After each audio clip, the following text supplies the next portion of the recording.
황기찬이 심장마비로 쓰러집니다. 강재인은 강세리의 노트북에서 강세리를 겨냥할 수 있는 증거를 찾아내죠. 네, 여러분, 여왕의 집 93회는 정말 짜릿하고 스릴 넘치는 전개가 펼쳐질 예정입니다. 황기찬은 서서히 자신의 어리석음과 잘못을 깨닫기 시작합니다. 그동안 황기찬은 강재인 어머니 때문에 강재인과의 관계가 무너졌다고 탓해왔습니다.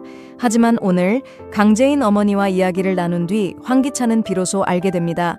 자신의 어리석음 때문에 강재인과의 관계를 망쳐버렸다는 사실을요.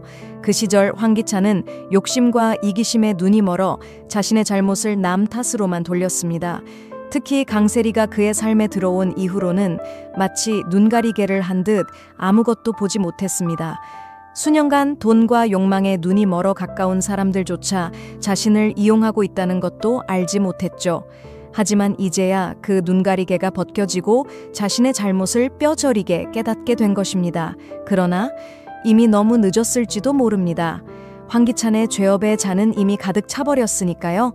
여왕의 집 92회 말미 강재인은 강세리의 노트북에 HNK 회사 캐서린의 공식 메일 아이디가 로그인되어 있는 것을 발견합니다. 여러분도 아시다시피 드라마 초반부터 보여준 강세리의 모습은 오직 사기, 범죄, 절도뿐이었습니다. 회사 업무는 전혀 모르는 인물이었죠. 그런 강세리가 얼마나 어리석은지 아직도 HNK 회사의 캐서린 공식 메일 아이디를 사용하고 있었고 심지어 자신의 노트북에 그대로 로그인해둔 상태였습니다. 강세리가 사무실을 떠나자마자 강재인은 그 노트북을 열어 캐서린의 메일 아이디에 접속합니다. 그 안에는 한때 김도희가 폭로하려 했던 HNK 회사의 부패 증거가 고스란히 남아있었죠. 이제 강세리의 인생에 큰 폭풍이 몰아칠 것입니다. 왜냐하면 강재인이 그 증거를 손에 넣었으니까요. 강세리와 황기찬에게 종말이 다가오고 있습니다. 한편 노숙자는 정윤희를 찾아갑니다. 노숙자는 크게 화가 나서 정윤희에게 자기 돈 60억 원을 돌려달라고 소리칩니다. 노숙자는 분노에 차서 말합니다. 당신 남편의 보험금 60억 원을 내가 횡령했다고 했지. 그런데 정말 그렇게 쉽게 60억 원을 횡령할 수 있다고 생각해? 노숙자는 이어서 말합니다. 나는 당신 돈을 횡령한 적 없어. 내 돈 당장 돌려줘. 이 장면에서 우리는 노숙자가 끝까지 자신의 잘못을 인정하지 않고 돈에 눈이 멀어 미쳐버린 모습을 보게 됩니다. 하지만 정윤희도 가만히 있지 않습니다. 노숙자에게 따끔한 교훈을 주며 크게 꾸짖고 결국 노숙자를 쫓아냅니다. 노숙자에게 한바탕 가르침을 준 뒤 정윤희는 속이 시원해집니다. 장면은 다시 사무실로 바뀝니다. 황기찬의 비서가 보고합니다. 회장님, 은행 대출 상환이 급합니다. 그러자 황기찬은 짜증 섞인 목소리로 대답합니다. 은행에 상환 연기 신청하면 되잖아. 하지만 비서는 머뭇거리며 말합니다. 은행에서 신청을 거절했습니다. 이 소식을 들은 황기찬은 충격에 빠집니다.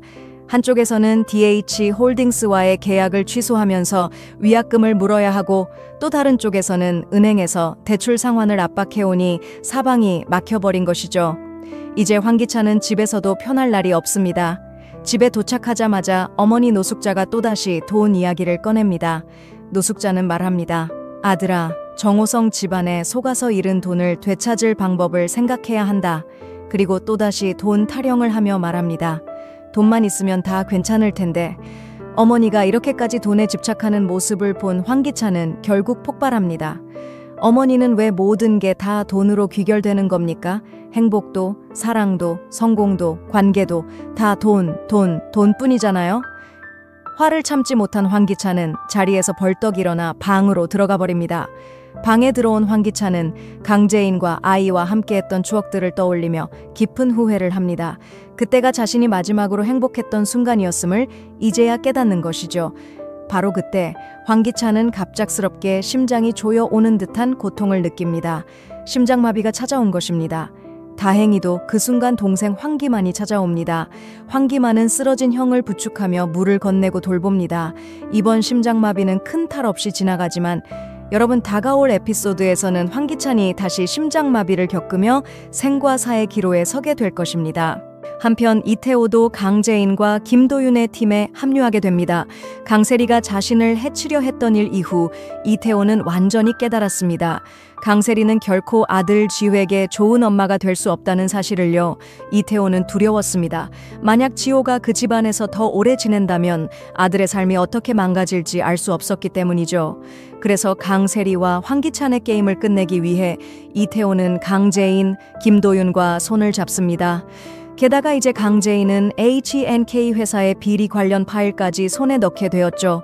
이제 단 한 번의 공격만으로 강세리와 황기찬의 이야기는 끝나게 될 것입니다.